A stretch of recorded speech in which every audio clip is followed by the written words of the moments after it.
ডেঙ্গুতে আক্রান্ত হয়ে গত ২৪ ঘন্টায় ৫ জনের মৃত্যু হয়েছে। এ নিয়ে চলতি বছরে যাবৎ ডেঙ্গুতে মোট ১১০ জনের মৃত্যু হয়েছে। এছাড়া গত ২৪ ঘন্টায় ডেঙ্গু আক্রান্ত হয়ে আরও ৩১১ জন হাসপাতালে ভর্তি হয়েছেন। বৃহস্পতিবার স্বাস্থ্য অধিদপ্তরের হেলথ ইমার্জেন্সি অপারেশন সেন্টার ও কন্ট্রোল রুম থেকে পাঠানো ডেঙ্গু বিষয়ক এক প্রেস বিজ্ঞপ্তিতে এ তথ্য জানানো হয়।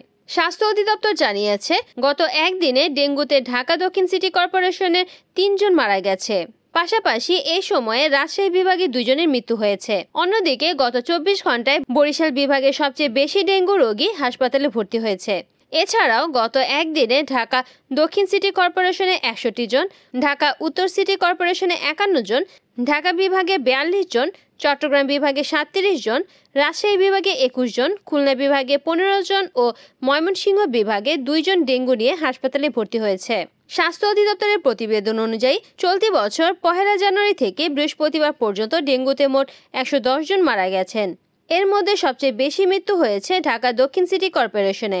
পাশাপাশি এ সময়ে ডেঙ্গুতে বরিশাল বিভাগে ১৮ জন ছাড়াও চট্টগ্রাম বিভাগে ১৭ জন, ঢাকা উত্তর সিটি কর্পোরেশনে ১১ জন, খুলনা বিভাগে ৫ জন, রাজশাহী বিভাগে ৬ জন এবং ময়মনসিংহ ও ঢাকা বিভাগে ১ জন করে মোট ২ জন ডেঙ্গুতে মারা গেছেন।